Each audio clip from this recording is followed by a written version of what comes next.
തുംഗഭദ്ര ഡാമിന്റെ ഷട്ടർ തകർന്ന സംഭവത്തിന് പിന്നാലെ ഈ മുല്ലപ്പെരിയാർ അണക്കെട്ട് പുതുക്കി പണിയണം എന്ന ആവശ്യം വീണ്ടും ശക്തമാവുകയാണ്. ഇടതു വലത് സർക്കാരുകളുടെ ഭാഗത്തുനിന്ന് ഗുരുതര വീഴ്ചയാണ് ഈ ഡാം നിർമ്മാണം വൈകാൻ ഇടയാക്കിയതെന്നുള്ള ആക്ഷേപം നിലനിൽക്കുകയാണ്. 1971 ഇത് പുതുക്കി പണിയണമെന്ന് വിദഗ്ധർ ചൂണ്ടിക്കാട്ടിയ അണക്കെട്ടാണ് ഇപ്പോഴും ആശങ്ക വർദ്ധിപ്പിച്ച് വിവാദത്തിൽ തുടരുന്നത്. ഇപ്പോൾ ഇങ്ങനെ അതിതീവ്ര മഴയും വയനാട് ഉരുൾപൊട്ടലും അതിൻ്റെയൊക്കെ ഭീകരതയുമൊക്കെ മുല്ലപ്പെരിയാറിന്റെ സുരക്ഷയെ പറ്റിയുള്ള ആശങ്ക ഇരട്ടിയാക്കുകയാണ്.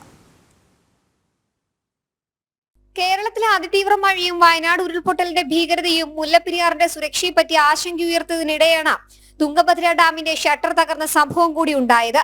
കോൺക്രീറ്റ് ഇല്ലാതെ നിർമ്മിച്ച രാജ്യത്തെ രണ്ട് വലിയ അണക്കെട്ടുകളാണ് മുല്ലപ്പെരിയാറും തുംഗഭദ്രയും. തുംഗഭദ്രയിലുണ്ടായ അപകട പശ്ചാത്തലത്തിൽ കേരള ജനതയുടെ ആശങ്ക കൂടുതൽ വർദ്ധിപ്പിച്ചിരിക്കുകയാണ്.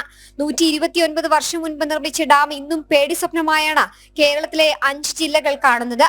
ഡാം നിർമ്മാണം പൂർത്തിയാക്കി വർഷങ്ങൾ പിന്നിടുമ്പോഴും ഇതിന്റെ അറ്റകുറ്റപ്പണികളടക്കം കൃത്യമായി നടക്കുന്നില്ല എന്ന ആക്ഷേപമാണ് ശക്തമാകുന്നത്. ഇതിനു പിന്നാലെയാണ് മുല്ലപ്പെരിയാർ ഡാം പുനർനിർമ്മിക്കുന്ന നടപടികളും ഉണ്ടായിട്ടില്ല എന്നുള്ള വിവരം കൂടി പുറത്തു വരുന്നത്. മാറി മാറി കേരളം ഭരിച്ച ഇടതു വലതു മുന്നണികളുടെ സർക്കാരിന്റെ ഭാഗത്തു നിന്നും ഡാം പുതുക്കി പണിയാനോ ഇതുമായി ബന്ധപ്പെട്ട നടപടികൾ നീക്കാനോ തയ്യാറായില്ല എന്നുള്ളതാണ് ശ്രദ്ധേയം. സംസ്ഥാന സർക്കാരിന്റെ ഭാഗത്തു നിന്ന് ഡാം പുനർനിർമ്മിക്കുന്നതിൽ ഗുരുതര വീഴ്ചകളാണ് ഉണ്ടായത്. പുതിയ ഡാം പണിയണമെന്ന ആവശ്യം നാളുകളായി ഉയർന്നതാണ്. 4 ലക്ഷത്തോളം ജനങ്ങളെ നേരിട്ട് ബാധിക്കുന്ന ഈ ആശങ്ക ജലബോംബായി തുടരുകയാണ്.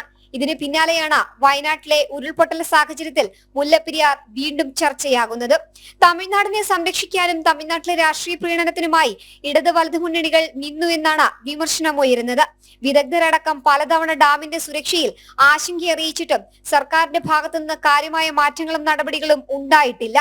1971 സി അച്യുതമേനോന്റെ ഭരണകാലത്ത് ഡാം പുതുക്കി പണിയണമെന്ന ആവശ്യം വിദഗ്ധർ കൃത്യമായി ചൂണ്ടിക്കാട്ടിയതാണ്. എന്നിട്ടും വർഷങ്ങൾക്കിപ്പുറവും മറ്റൊരു ഇടത് സർക്കാരിന്റെ കാലത്ത് നടപടികൾ എങ്ങുമെത്താതെ ഇങ്ങനെ തുടരുകയാണ്. ജനം, തിരുവനന്തപുരം.